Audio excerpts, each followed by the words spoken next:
Ever find yourself dealing with a client who just drains your time, energy, and sanity? We've all been there before.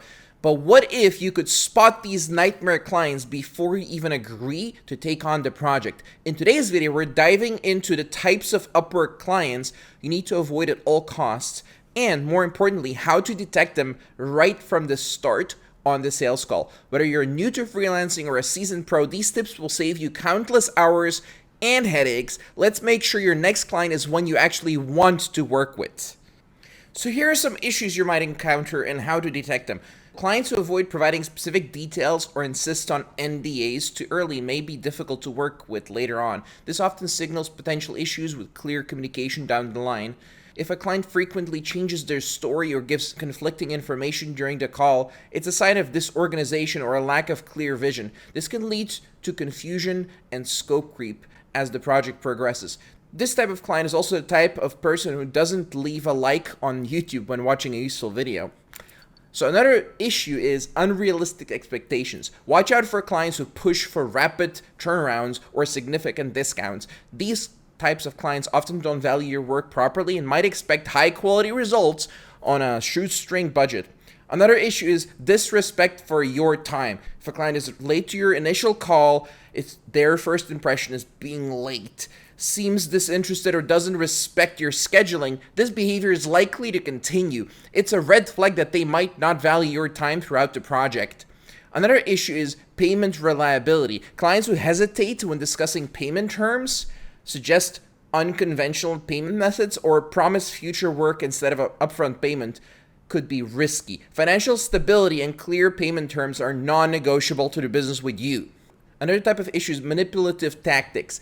Be cautious of clients who try to guilt trip you into providing free work or constantly seek reassurance. These types of manipulative behaviors and others might lead to you overcommitting and getting paid too little. Another issue is overconfidence or lack of knowledge. Clients who claim to know more about the process than you, who clearly lack understanding of the work involved, might create unrealistic demands and expectations. This can lead to conflicts over deadlines, scope, and deliverables. Another issue is one of my favorites: rigid or controlling behavior. Clients who resist your suggestions, dismiss your expertise, or try to micromanage the project are likely to be inflexible and difficult to work with, especially when challenges arise. Another issue is disorganization. If a client struggles to articulate their needs, frequently changes direction during the call, or cannot clearly define their goals, by the way, they might have more issues than just business if that's the case, it indicates potential disorganization. This can lead to chaotic project management and unmet expectations that are basically impossible to meet because the expectations always change. So how should you behave on a sales call to detect these issues and avoid them in the first place? When you're in a sales call, your approach should be both inquisitive and observant. Start by asking open-ended questions that require detailed responses. This not only helps you gather important information, but also gives the client an opportunity to reveal more about their working style and expectations. Now, don't let them drone on about unimportant stuff, of course. You should still lead the sales call and drive it towards where they either buy or don't buy as quickly as possible, but let them tell a little bit of a story so you can listen carefully, not just to what they say, but how they say it. Pay attention to their tone, consistency, and the way they handle your questions. For example, ask them about their previous experiences working with freelancers or what their expectations are for project timelines. If their answers are vague or they seem hesitant, politely dig deeper and make sure that if they don't know what they're talking about, that you can give them feedback and you can see if they're listening to your feedback or just stick to their guns with their ridiculous timelines.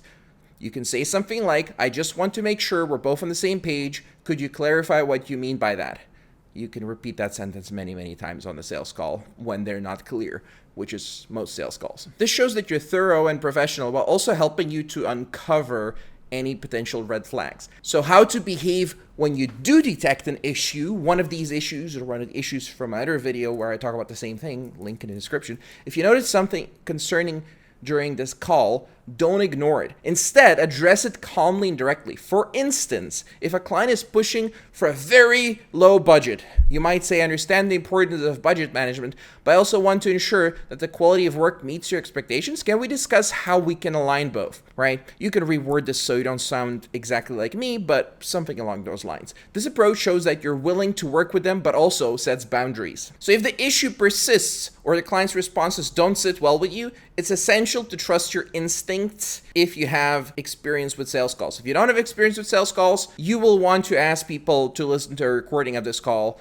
or ask coaches, for example, sales coaches, like, would you work with this client? Do you hear any warning signs? Politely express your concerns and see how the client reacts. For example, I'm noticing that there might be some misalignment in terms of project expectations. Can we revisit some of the details to ensure we're both comfortable moving forward? So how to make sure it's an actual issue and you should not work with them versus paranoia and the client is fine, you just need to handle some objections. It's easy to fall into the trap of overthinking, especially if you've had negative experiences in the past. To ensure you're not just being paranoid, have a checklist of deal breakers and red flags you've identified as critical for your business. Compare the client's behavior against this list objectively during or after the call. Also, consider seeking a second opinion if you're unsure. Discuss the situation with a trusted mentor, sales coach, as I said before. Sometimes just talking it through with someone else can help you see the situation more clearly. If in doubt, don't work with the client or have it reviewed at the very least, okay? Don't just say yes just because you need money. Finally, reflect on your past experiences. Are the concerns you're feeling now similar to issues you faced before? If so, they might be valid. On the other hand, if you find yourself frequently worried about every client interaction, it might be worth reassessing your criteria to make sure they're reasonable and balanced. This way you can confidently distinguish between a real red flag and just, being worried about delivering a project. Now let's talk about how to properly set up Upwork to generate the leads you want and avoid leads you don't want. The video is in the description so you can keep learning on how to do that and how to set up your profile properly so you can have more good leads than bad leads. So see you in the next video. It's in the description.